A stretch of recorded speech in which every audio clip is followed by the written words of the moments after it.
Hey ladies and gentlemen, Richie's got the camera out on me again.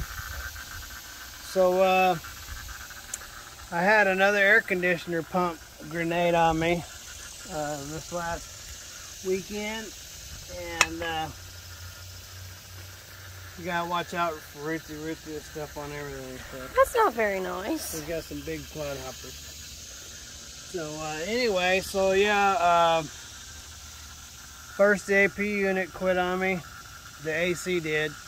The pump is bad. It gets hot, brings the voltages up and kicks off. So that's got to be worked on. But meanwhile, I got a window unit that I've been taking with me, keep me cool on park.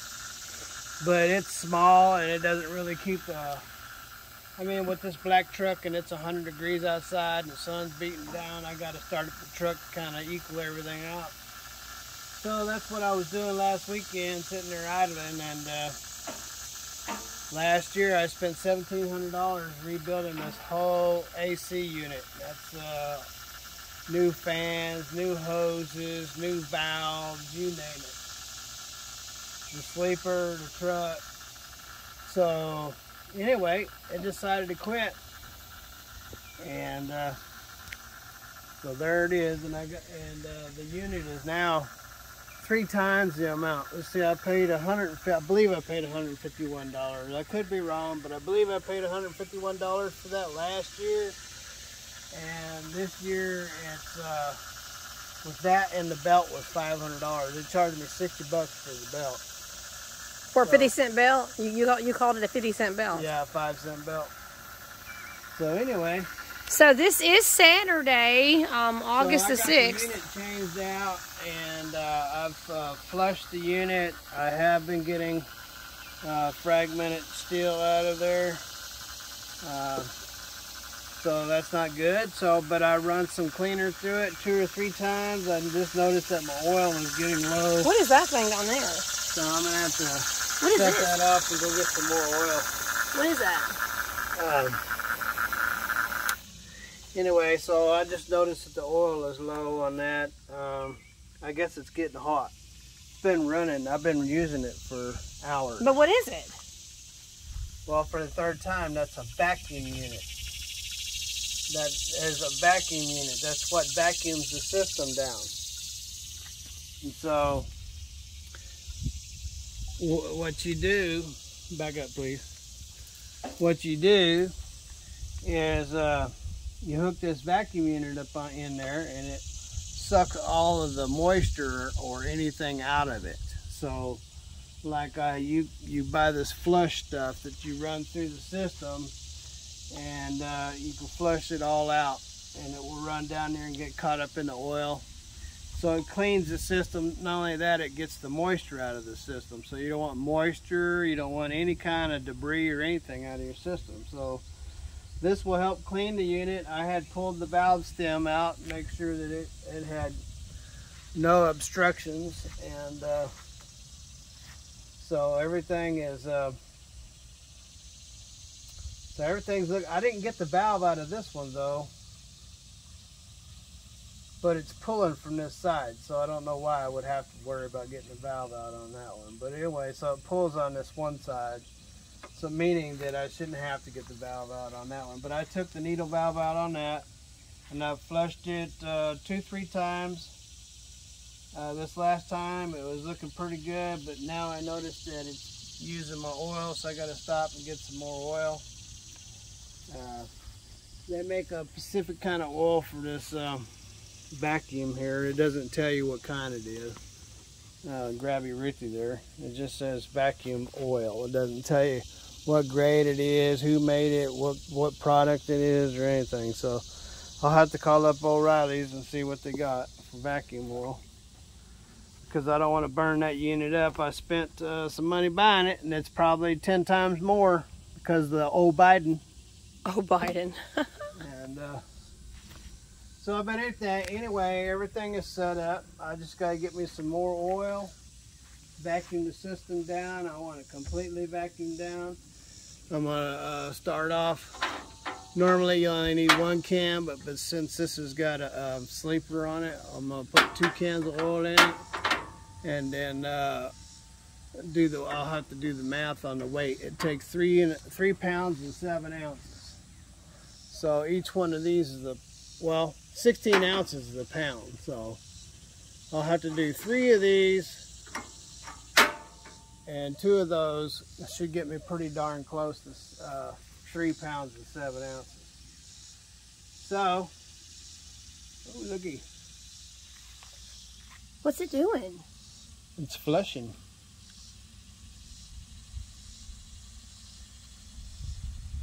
It's cleaning the debris out, like I said.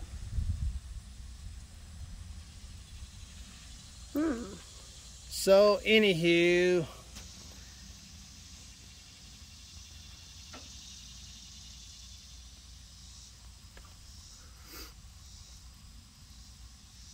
that's the fascinating. oil level's going back up, so I don't know why the oil's pulling up into the unit. Might have to turn the high side off. Well, this is Saturday, August the 6th, 2022, and you've been home since Monday, August the 1st. So, real quickly, tell everybody that you're not looking to leave out for a while. Well, so the normal loads, I like to get on runs, and what I mean by that is if I find a product that runs out and get a good turnaround, a backhaul. And so I've been doing good at that for about a year, and I've been doing that for the last 30 years. But the thing is with that is people are always looking to cut your throat. Brokers are always looking to cut your throat.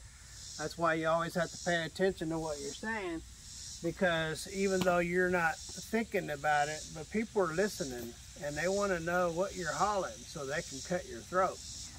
Meaning they want to get in there and underbid you, because hey, if you can make $5 grand, they're thinking, hey, all I need to make is $3 grand. I can go in there and cut you out $2,000, and I can get that load. And so people are like that.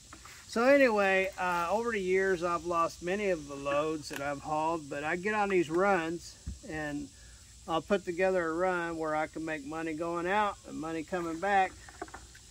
And I've done that over the last 30 years. But anyway, so my last run, they changed the chemical on it, and they're not producing that product anymore.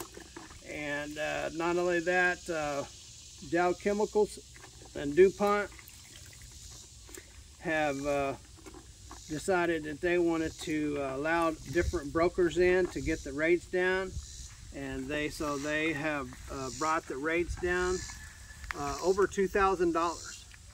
And so over $2,000 from what I was hauling it just a month ago.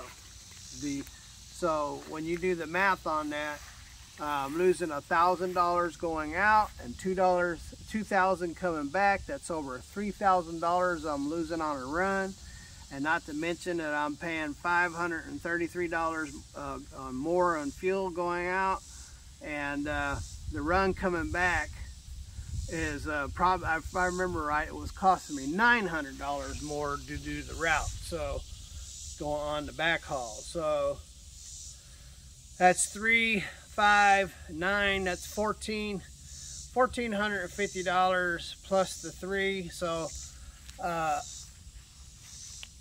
I am losing $4,500 a run just in the last month. And hey, you know what? I wasn't making that much money anyway, and to lose $4,000 out of one run, that's a hard hit. And so the last run that I made, I ended with I had, if you ever get a nick in your steer tire, you can bet that you're going to get a bald spot there. So, and that's what's always happened on my steer tires. I always protect your steer tires, because as soon as you nick it, that's where it's going to... So these are brand new. You just got them. That's where they're going to cup. And what does cup mean?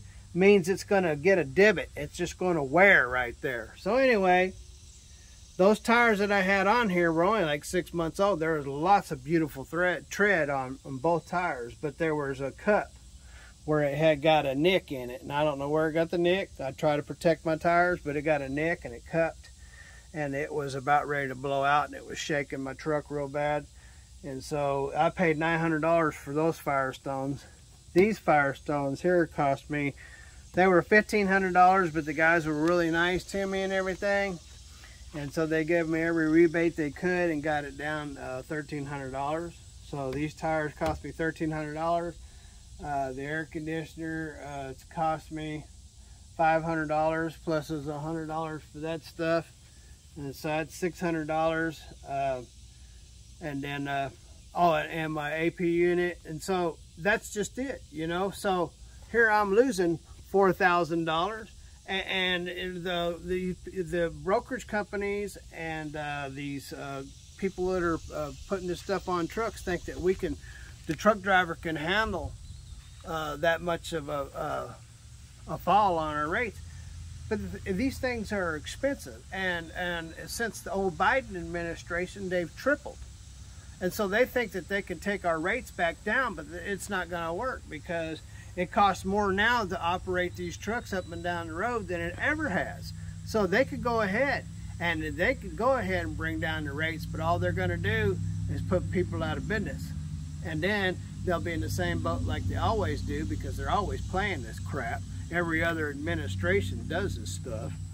And then they put people out of business, and they go, oh, we can't find trucks. Yeah, well, this time I noticed that they got a lot of illegal immigrants out there, and I noticed that they got a lot of interpreters down there at the CDL office, and they're handing over CDLs like they're bubble gum. Like they're bubble gum. And so I think that's one of their main reasons for bringing all these illegal immigrants over here, is to put them in the trucks and drive. And hey, that's just my theory. So anyway, so Ruthie said to tell you guys why I haven't gone out, why I'm not hurrying to go out. Well, I'll tell you why I don't hurry to go out. I'm not driving this truck out there and going in the red. If I ain't making a profit, I might as well just sit here. So I'm gonna get the things working on it and get it ready to roll. Gotta keep it in tip-top condition, ready for the ball game.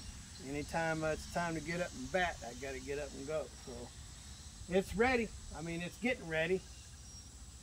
And anyway, so I don't mean to be a negative Sally, but you know, we just owe it all to the old Biden administration. Biden. and the brokerage companies. We don't need brokers in our industry.